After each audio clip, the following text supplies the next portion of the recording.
The Secret Liberal Party Review of the 2025 federal election by Prue, the poor are very cunning, Goward, and Nick, Climate Change is a Scam, Minchin. Brought to you in visual form by Experience Illustration. Prue and Nick want you to know that there was little feedback from campaign decision-makers about their own shortcomings. Every submission criticized the actions of other decision-makers, but there was an absence of reflection on how any decision-maker could have done better. Critical self-reflection must become part of the party's professional practice, although given our form thus far, chances aren't good. It is pleasing to note that just over half of the candidates were pre-selected 6 months out from the campaign. The membership worked magnificently to support local campaigns, notwithstanding their aging, and we had significant financial support from generous donors, many especially keen to assist with policy development. Regrettably, their efforts were not rewarded with government, but rather a deterioration in the party's national position. Contrary to what the artist has written here, it's not the Liberals that have 32% of the primary vote, but the Liberal National Coalition. Though is there a Liberal National Coalition at the moment? I forget. Anyway, it's worse than that looks. Here are some key findings from our submissions. Members described federal and state campaign coordination as slow, overly centralized, and reactive. Peter Dutton was viewed as lacking connection with women and younger voters. The campaign was seen as incoherent, our policies widely criticized as politically mistimed or alienating. Candidate quality varied, but the high quality of female candidates is noteworthy. It has not been possible as part of this review to gain a better understanding of why the female vote declined across the board. Contributors remain committed to liberal values. Values-based arguments can succeed. We lacked a values statement. There was persistent concern over the party's standing with women, young people, and multicultural Australians. The leader of the opposition, Peter Dutton, led a strong campaign against the government-sponsored First Nations Voice to Parliament referendum, which was defeated in October 2023. He was applauded for that. But Australian households, struggling with higher interest rates and cost of living pressures, wanted government to focus on their economic difficulties. Some Liberal candidates and MPs also assumed that the defeat of the Voice meant those who voted no would vote Liberal in a general election in which the Voice no longer figured.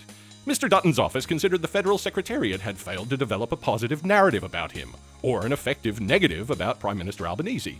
30 and 60-second ads telling the Peter Dutton story were belatedly run at a cost of $1 million. Federal Secretariat was concerned that Mr. Dutton was not engaging on strategy and message, and often telephoned an independent pollster rather than party political strategists for advice. Dutton, unkindly referred to as Timu Trump, created a shadow ministry for government efficiency, similar to President Trump's Doge.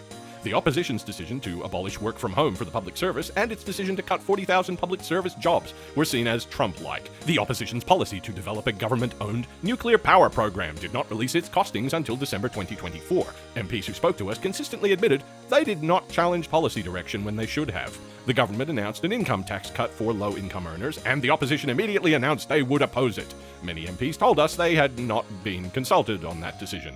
The Federal Campaign Committee is responsible for overseeing federal election campaigns, but was barely functioning. The deployment of battleground or field officers to winnable seats, as occurred in previous campaigns, would have assisted our local aging support base. The absence of senior female staff in the Liberal Secretariat is particularly striking and commented on by male and female MPs. The Liberal Party's campaigns failed to deploy third-party attacks. The Liberal Party needs to make a concerted effort to cultivate supportive third-party campaigns, which will criticise our opponents for us. Peter Dutton, attending a major fundraiser in Sydney during the Queensland floods, was damaging and may have contributed to the loss of his seat. The electorate looked for more information about our plan for government. The campaign's limited and late policy announcements gave people no reason to vote Liberal. The party and the leader were not reaching young people, and potentially flying squads of young Liberals rushing from electorate to electorate could have met that gap. If that requires reform of the young Liberals, then that should be addressed. The multicultural community was used by candidates rather than brought on board, and the party's capacity to thoughtlessly offend groups was a widespread problem. Teal independents have won what were once the safest and wealthiest Liberal seats. We have failed to find ways to hold Teal MPs accountable when their brand image is defined as non-political. The Teals spoke a great deal about kindness, and even if they were able to hide their own personal attacks on Liberal candidates behind third parties, there is no doubt their supporters saw the Liberal Party's attacks as lacking the kindness they value in the Teal brand. There is evidence that some local candidates were able to reduce the favourability of Teal candidates. This research work will need to continue and be expanded if the Teals are to be reduced as a political force. Music and clever humour are powerful tools. Those who made submissions to the review considered they were not evident in Liberal social media or advertising. Yet, during the campaign, the party released a rap song. A rap song! We have no feedback on how effective it was.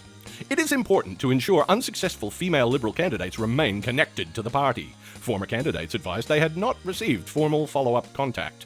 Conclusions. The 2025 federal Liberal campaign failure is widely considered to be the worst campaign the party has ever fought. The result of internal errors, adverse external factors, delays, President Trump, Peter Dutton being unappealing, no clear effective message, disastrously misleading market research, unfounded confidence, lack of strategy, Peter Dutton never being opposed or criticized openly by his colleagues, slow approvals processes, incapability to appear competent or trustworthy, and fundraising being a time-consuming distraction. Recommendations. The party must never again allow the parliamentary leader and office to effectively run the campaign. The party must never again rely on one polling firm. The party must vet candidates, have full-time professional on-the-ground campaign staff, get intelligence on Teal candidates, build third-party attack forces, avoid fundraising conflicts of interest, have women, and reflect modern Australia.